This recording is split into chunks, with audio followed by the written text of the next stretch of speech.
नमस्कार दोस्तों, आप सभी का हमारे भक्ति एंड फन वीडियो चैनल में स्वागत है। आज मैं आप लोग को दुर्गा सप्तशती का चौथा अध्याय सुनाने जा रही हूँ। तो चलिए भक्तों, श्रवण करते हैं। दुर्गा सप्तशती के तीसरे अध्याय में देवी ने दुरात्मा महिषासुर दैत्य का अंत किया। महर्षि मेधा बोले, देवी ने जब पराक्रमी दुरात्मा महिषासुर को उसकी संपूर्ण सेना सहित मार गिराया, तब इंद्रादि समस्त देवताओं अपने सिर तथा शरीर को झुकाकर भगवती की स्तुति इस प्रकार करने लगे। जिस देवी ने अपनी शक्ति से यह जगत व्याप्त किया और जो संपूर्ण देवताओं तथा महर्षियों की पूजनीय है, उस अंबिका को हम भक्तिपूर्वक नमस्कार करते हैं। वह हम सब का कल्याण करे। जिस अतुल प्रभाव और बल का वर्णन भगवान विष्णु, शंकर और ब्रह्मा जी भी नहीं कर सके, वही चंडिका देवी इस संपूर्ण जगत का पालन करे और अशुभ भय का नाश करे। पुण्यात्माओं के घरों में तुम स्वयं लक्ष्मी रूप हो और पापियों के घरों में तुम अलक्ष्मी रूप हो, तथा सतकुल में उत्पन्न होने वालों के लिए तुम लज्जा रूप होकर उनके घरों में निवास करती हो। हम दुर्गा भगवती को नमस्कार करते हैं। हे देवी, इस विश्व का पालन करो। हे दुर्गा देवी, हम तुम्हारे अचिंतनीय रूप का किस प्रकार वर्णन करें। असुरों का नाश करने वाले भारी पराक्रम तथा समस्त देवताओं और दैत्यों के विषय में जो तुम्हारे पवित्र चरित्र हैं, उनका हम किस प्रकार वर्णन करें। हे दुर्गा देवी, त्रिगुणात्मिका होने पर भी तुम संपूर्ण जगत की उत्पत्ति का कारण हो। हे दुर्गा देवी, भगवान विष्णु, शंकर आदि किसी भी देवता ने तुम्हारा पार नहीं पाया। तुम सबकी आश्रय हो। यह संपूर्ण जगत तुम्हारा ही अंश रूप है, क्योंकि तुम सबकी आदि भूत प्रकृति हो। हे देवी, तुम्हारे जिस नाम के उच्चारण से संपूर्ण यज्ञों में सब देवता तृप्ति लाभ करते हैं, वह स्वाहा तुम ही हो। इसके अतिरिक्त तुम पितरों की तृप्ति का कारण हो, इसलिए सब आपको स्वधा कहते हैं। हे देवी, वह विद्या जो मोक्ष को देने वाली है, जो अचिंत्य महाज्ञान स्वरूपा है, तत्व के सार को वश में करने वाले, संपूर्ण दोषों को दूर करने वाले, मोक्ष की इच्छा वाले मुनिजन जिसका अभ्यास करते हैं, वह तुम ही हो। तुम वाणी रूप हो और दोष रहित ऋग तथा यजुर्वेदों की एवं उद्गीत और सुंदर पदों के पाठ वाले सामवेद की आश्रय रूप हो। तुम भगवती हो। इस विश्व की उत्पत्ति एवं पालन के लिए तुम वार्ता के रूप में प्रकट हुई हो और तुम संपूर्ण संसार की पीड़ा हरने वाली हो। हे देवी, जिससे सारे शास्त्रों को जाना जाता है, वह मेधा शक्ति तुम ही हो और दुर्गम भवसागर से पार करने वाली नौका भी तुम ही हो। लक्ष्मी रूप से विष्णु भगवान के हृदय में निवास करने वाली और भगवान महादेव द्वारा सम्मानित गौरी देवी तुम ही हो। मंद मुस्कान वाले निर्मल पूर्णचंद्र बिंब के समान और उत्तम सुवर्ण की मनोहर कांति से कमनीय तुम्हारे मुख को देखकर भी महिषासुर क्रोध में भर गया। यह बड़े आश्चर्य की बात है। और हे देवी, तुम्हारा यही मुख जब क्रोध से भर गया तो उदय काल के चंद्रमा की भांति लाल हो गया और तनी हुई भौं के कारण विकराल रूप हो गया। उसे देखकर भी महिषासुर के शीघ्र प्राण नहीं निकल गए। यह उससे भी बड़े आश्चर्य की बात है। आपके कुपित मुख के दर्शन करके भला कौन जीवित रह सकता है। हे देवी, तुम हमारे कल्याण के लिए प्रसन्न हो।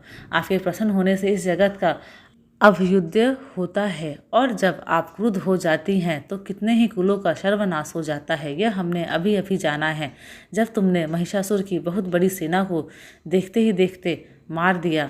हे देवी, सदा अभ्युदय देने वाली तुम जिस पर प्रसन्न हो जाती हो, वही देश में सम्मानित होते हैं। उनके धन यश की वृद्धि होती है, उनका धर्म कभी शिथिल नहीं होता है और उनके यहाँ अधिक पुत्र पुत्रियाँ और नौकर होते हैं। हे देवी, तुम्हारी कृपा से ही धर्मात्मा पुरुष प्रतिदिन श्रद्धापूर्वक यज्ञ करता है और धर्मानुकूल आचरण करता है और उसके प्रभाव से स्वर्गलोक में जाता है, क्योंकि तुम तीनों लोगों में मनवांछित फल देने वाली हो। हे माँ दुर्गे, तुम स्मरण करने पर संपूर्ण जीवों के भय नष्ट कर देती हो और स्थिर चित्त वालों के द्वारा चिंतन करने पर उन्हें और अत्यंत मंगल देती हो। हे दारिद्र्य दुख नाशिनी दुर्गा देवी, तुम्हारे सिवा दूसरा कौन है। तुम्हारा चित्त सदा दूसरों के उपकार में लगा रहता है। हे देवी, तुम शत्रुओं को इसलिए मारती हो कि उनके मारने से दूसरों को सुख मिलता है। वह चाहे नरक में जाने के लिए चिरकाल तक पाप करते रहे हों, किंतु तुम्हारे साथ युद्ध करके सीधे स्वर्ग को जाए, इसलिए तुम उनका वध करती हो। इसमें भी शत्रुओं का भला ही करती हो। हे देवी, क्या तुम दृष्टिपात मात्र से समस्त असुरों को भस्म नहीं कर सकती? अवश्य ही कर सकती हो, किंतु तुम्हारा शत्रुओं को शस्त्रों के द्वारा मारना इसलिए है कि शस्त्रों के द्वारा मरकर वे सीधे स्वर्ग को जावे। इस तरह से हे देवी, उन शत्रुओं के प्रति भी तुम्हारा विचार उत्तम है। हे देवी, तुम्हारे उग्र खड़ग की चमक से और त्रिशूल की नोक की कांति की किरणों से असुरों की आंखें फूट नहीं गईं। उसका कारण यह था कि वे किरणों से शोभायमान तुम्हारे चंद्रमा के समान आनंद प्रदान करने वाले सुंदर मुख को देख रहे थे। हे देवी, तुम्हारा शील बुरे वृत्तांत को दूर करने वाला है और सबसे अधिक तुम्हारा रूप है, जो न तो कभी चिंतन में आ सकता है और ना जिसकी दूसरों से कभी तुलना ही की जा सकती है। तुम्हारा बल व पराक्रम शत्रुओं का नाश करने वाला है। इस तरह तुमने शत्रुओं पर भी दया प्रकट की है। हे देवी, तुम्हारे बल की किसके साथ बराबरी नहीं की जा सकती, तथा शत्रुओं को भय देने वाला इतना सुंदर रूप भी और किसका है। हृदय में कृपा और युद्ध में निष्ठुरता, ये दोनों बातें तीनों लोकों में केवल तुम ही में देखने में आई है। हे माता, युद्ध भूमि में शत्रुओं को मारकर तुमने उन्हें स्वर्ग लोक में पहुंचाया है। इस तरह तीनों लोगों की तुमने रक्षा की है, तथा उन उत्तम दैत्यों से जो हमें भय था उसको भी तुमने दूर किया है। तुमको हमारा नमस्कार है। हे देवी, तुम शूल तथा खड़ग से हमारी रक्षा करो, तथा घंटे की ध्वनि और धनुष की टंकोर से भी हमारी रक्षा करो। हे चंडिके, आप अपने शूल को घुमाकर पूर्व, पश्चिम, उत्तर तथा दक्षिण दिशा में हमारी रक्षा करो। तीनों लोकों में जो तुम्हारे सौम्य रूप है तथा घोर रूप है, उनसे हमारी रक्षा करो तथा इस पृथ्वी की रक्षा करो। हे अंबिके, आपके कर पल्लवों में जो खड़ग, शूल और गदा आदि शस्त्र शोभा पा रहे हैं, उनसे हमारी रक्षा करो। महर्षि मेधा बोले कि इस प्रकार जब सब देवताओं ने जगत माता भगवती की स्तुति की और नंदनवन के पुष्पों तथा गंध अनुलेपों द्वारा उनका पूजन किया, और फिर सबने मिलकर जब सुगंधित व दिव्य धूपों द्वारा उनको सुगंधित निवेदन की, तब देवी ने प्रसन्न होकर कहा, हे देवताओं, तुम सब मुझसे मनवांछित वर मांगो। देवता बोले, हे भगवती, तुमने हमारा संपूर्ण कार्य कर दिया। अब हमारे लिए कुछ भी मांगना बाकी नहीं रहा, क्योंकि तुमने हमारे शत्रु महिषासुर को मार डाला है। हे महेश्वरी, तुम इस पर भी यदि हमें कोई वर देना चाहती हैं तो बस इतना वर दो कि जब जब हम आपका स्मरण करें तब तब आप हमारी विपत्तियों को हरण करने के लिए हमें दर्शन दिया करो। हे अंबिके, जो कोई भी तुम्हारी स्तुति करे तुम उनको वित्त, समृद्धि और वैभव देने के साथ ही उनके धन और स्त्री आदि संपत्ति बढ़ाएं और सदा हम पर प्रसन्न रहें। महर्षि मेधा बोले, हे राजन, देवताओं ने जब जगत के लिए तथा अपने लिए इस प्रकार प्रश्न किया तो देवी ने तथास्तु कहा, और यह कहकर देवी अंतर्ध्यान हो गई। हे भूप, जिस प्रकार तीनों लोगों का हित चाहने वाली यह भगवती देवताओं के शरीर से उत्पन्न हुई थी, वह सारा वृत्तांत मैंने तुझसे कह दिया है, और इसके पश्चात दुष्ट असुरों तथा शुंभ निशुंभ का वध करने और सब लोगों की रक्षा करने के लिए जिस प्रकार गौरी देवी के शरीर से उत्पन्न हुई थी, वह सारा वृत्तांत मैं यथावत वर्णन करता हूँ। चौथा अध्याय समाप्त हुआ। अब मैं आप लोग को 5वां अध्याय सुनाने जा रही हूँ। महर्षि मेधा ने कहा, पूर्व काल में शुंभ निशुंभ नामक असुरों ने अपने बल के मद से इंद्र का त्रिलोकी का राज्य और यज्ञों के भाग छीन लिए, और वह दोनों इस प्रकार सूर्य, चंद्रमा, धर्मराज और वरुण के अधिकार भी छीनकर स्वयं ही उनका उपयोग करने लगे। वायु और अग्नि का कार्य भी वही करने लगे, और इसके पश्चात उन्होंने जिन देवताओं का राज्य छीना था उनको अपने अपने स्थान से निकाल दिया। इस तरह से अधिकार छीने हुए देवताओं तथा देवताओं द्वारा निकाले हुए देवता अपराजिता देवी का स्मरण करने लगे कि देवी ने हमको वर दिया था कि मैं तुम्हारी संपूर्ण विपत्तियों को नष्ट करके रक्षा करूंगी। ऐसा विचार कर सब देवता हिमालय पर गए और भगवती विष्णु माया की स्तुति करने लगे। देवताओं ने कहा, देवी को नमस्कार है, शिव को नमस्कार है, प्रकृति और भद्रा को नमस्कार है। हम लोग रौद्र, नित्या और गौरी को नमस्कार करते हैं। ज्योत्सनामयी, चंद्र रूपिणी व सुख रूपा देवी को निरंतर नमस्कार है। शरणागतों का कल्याण करने वाली वृद्धि और सिद्धि रूपा देवी को हम बार बार नमस्कार करते हैं। और निरृति राजाओं की लक्ष्मी तथा सर्वाणी को नमस्कार है। दुर्गा को दुर्गे स्थलों को पार करने वाली दुर्गपारा को सारा सर्वकारिणी ख्याति कृष्ण और घूम्र देवी को सदैव नमस्कार है। अत्यंत सौम्य तथा अत्यंत रौद्र रूपा को हम नमस्कार करते हैं, उन्हें हमारा बारंबार प्रणाम है। जगत की आधारभूत कृति देवी को बार बार नमस्कार करते हैं। जिस देवी को प्राणी मात्र विष्णु माया कहते हैं उसको नमस्कार है, उसको नमस्कार है, उसको नमस्कार है। जो देवी संपूर्ण प्राणियों में चेतना कहलाती है उसको नमस्कार है, उसको नमस्कार है, उसको नमस्कार है। जो देवी संपूर्ण प्राणियों में बुद्धि रूप से स्थित है उसको नमस्कार है, उसको नमस्कार है, उसको नमस्कार है। जो देवी सब प्राणियों में निद्रा रूप से विराजमान है उसको नमस्कार है, उसको नमस्कार है, उसको नमस्कार है। जो देवी संपूर्ण प्राणियों में शुद्धा रूप से विराजमान है उसको नमस्कार है, उसको नमस्कार है, उसको नमस्कार है। जो देवी संपूर्ण प्राणियों में छाया रूप से स्थित है उसको नमस्कार है, उसको नमस्कार है, उसको नमस्कार है। जो देवी सब प्राणियों में शक्ति रूप से स्थित है उसको नमस्कार है, उसको नमस्कार है, उसको नमस्कार है। जो देवी संपूर्ण प्राणियों में तृष्णा रूप से स्थित है उसको नमस्कार है, उसको नमस्कार है, उसको नमस्कार है। जो देवी सब प्राणियों में शांति रूप से स्थित है उसको नमस्कार है, उसको नमस्कार है, उसको नमस्कार है। जो देवी सब प्राणियों में जाति रूप से स्थित है उसको नमस्कार है।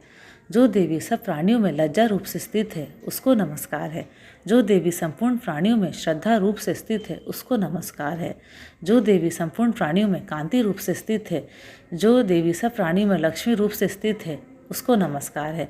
जो देवी संपूर्ण प्राणियों में वृत्ति रूप से स्थित है उसको नमस्कार है। जो देवी सब प्राणियों में स्मृति रूप से विराजमान है उसको नमस्कार है। जो देवी सब प्राणियों में दया रूप से स्थित है उसको नमस्कार है। जो देवी सब प्राणियों में तुष्टि रूप से स्थित है उसको नमस्कार है। जो देवी संपूर्ण प्राणियों में मातु रूप से स्थित है उसको नमस्कार है। जो देवी संपूर्ण प्राणियों में भ्रांति रूप से स्थित है उसको नमस्कार है। जो देवी संपूर्ण प्राणियों में नित्य व्याप्त रहती है उसको नमस्कार है। जो देवी चैतन्य रूप से इस संपूर्ण संसार को व्याप्त करके स्थित है उसको नमस्कार है। पूर्व काल में देवताओं ने अपने अभिष्ट फल पाने के लिए जिसकी स्तुति की है और देवराज इंद्र ने बहुत दिनों तक जिसका सेवन किया है, वह कल्याण की साधना भूता ईश्वरी हमारा कल्याण और मंगल करे तथा सारी विपत्तियों को नष्ट कर डाले। असुरों के सताए हुए हम संपूर्ण देवता उस परमेश्वरी को इस समय नमस्कार करते हैं तथा जो भक्ति पूर्वक स्मरण किए जाने पर तुरंत ही सब विपत्तियों को नष्ट कर देती है, वह जगदम्बा इस समय भी हमारा मंगल करके हमारी समस्त विपत्तियों को दूर करे। महर्षि मेधा ने कहा, हे राजन, इस प्रकार जब देवता स्तुति कर रहे थे तो उस समय पार्वती देवी गंगा में स्नान करने के लिए आई। तब उनके शरीर से प्रकट होकर शिवा देवी बोली, शुभ दैत्य के द्वारा स्वर्ग से निकले हुए और निशुंभ से हारे हुए यह देवता मेरी स्तुति कर रहे हैं।